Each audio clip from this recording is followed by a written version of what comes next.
Putin ने Ukraine को बर्बाद करने के लिए सबसे नई और सबसे विध्वंसक लड़ाई शुरू कर दी है।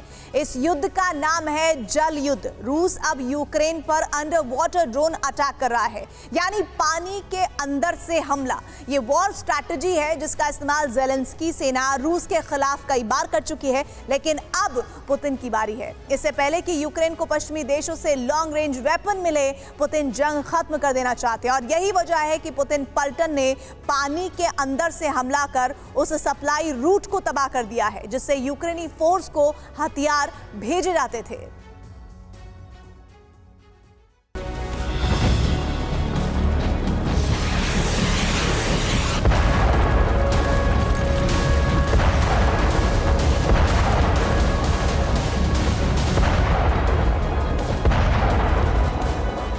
नभ से बारूदी विस्फोट,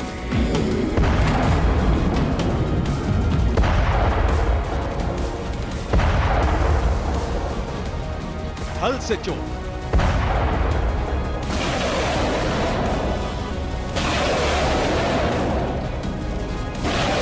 अब जल से प्रहार।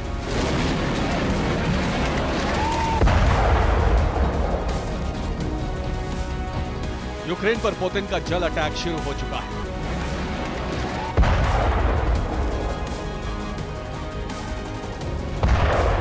पश्चिमी देशों से यूक्रेन को लॉन्ग रेंज वेपन मिलने वाले हैं। ये किसी काम के नहीं होंगे। जब तक ये हथियार वॉर जोन में पहुंचेंगे, पुतिन यूक्रेन को पूरी तरह से बर्बाद कर चुके होंगे।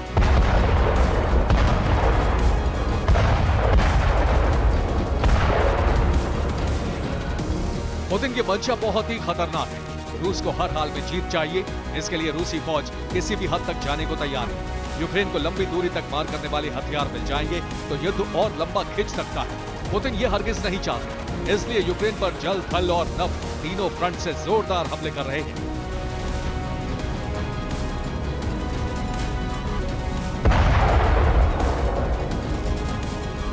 कल तक रूस आसमान से ड्रोन और मिसाइलें बरसा रहा था, लेकिन अब पुतिन ने हमले का स्केल बढ़ा दिया है। यूक्रेन पर अब जल अटैक शुरू हो चुका है। अंडर वाटर ड्रोन से यूक्रेनी ठिकानों को तहस नहस किया जा रहा है। इसका प्रमाण है ये एक्सक्लूसिव वॉर वीडियो।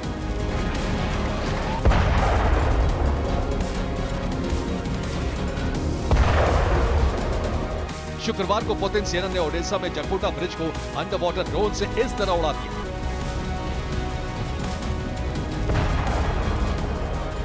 इस तस्वीर को देखिए। रात 7:28 का वक्त था। पानी के अंदर से रूसी ड्रोन आया, पुल के नीचे पहुंचा और फिर हट गया। इसके बाद जो कुछ हुआ वो सामने है। पल भर में जकोटा ब्रिज तबाह हो गया।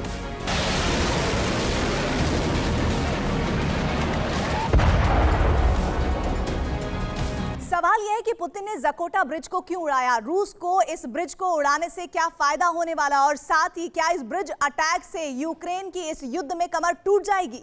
जवाब है हाँ। रूसी सेना ने जिस जकोटा ब्रिज को तबाह किया है उससे यूक्रेनी सेना के पास हथियार पहुंचते थे। इसी रूट से यूक्रेनी फोर्स के पास लॉन्ग रेंज वेपन पहुंचने वाले थे। यही वजह है कि पुतिन ने सप्लाई लाइन को ही ध्वस्त कर दिया है।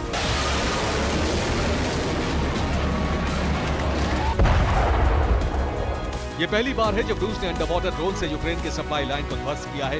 इससे पहले ऐसा अटैक यूक्रेन करता आया है। 15 अप्रैल 2022 को यूक्रेन ने रूस के मॉस्को वॉरशिप को तबाह किया था। 10 अक्टूबर 2022 को क्रीमिया ब्रिज को अंडर वाटर ड्रोन से बर्बाद कर दिया था। 30 अक्टूबर को वाटर ड्रोन प्रहार कर रूसी युद्धपोत एडमिरल मकारोव को बर्बाद कर दिया था। लेकिन अब रूस भी जल प्रहार शुरू कर चुका है, क्योंकि पुतिन को जल्द जंग जीतनी है।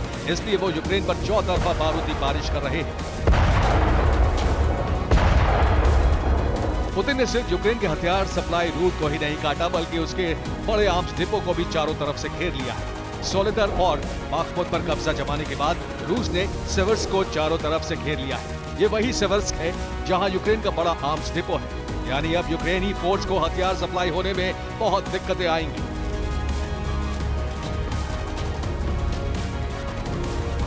सिवर्स्क की जीत इसलिए भी महत्वपूर्ण है क्योंकि इससे रूसी सेना डोनेट्स्क के दूसरे बड़े शहर क्रामाटोर्स्क की ओर बढ़ जाएगी।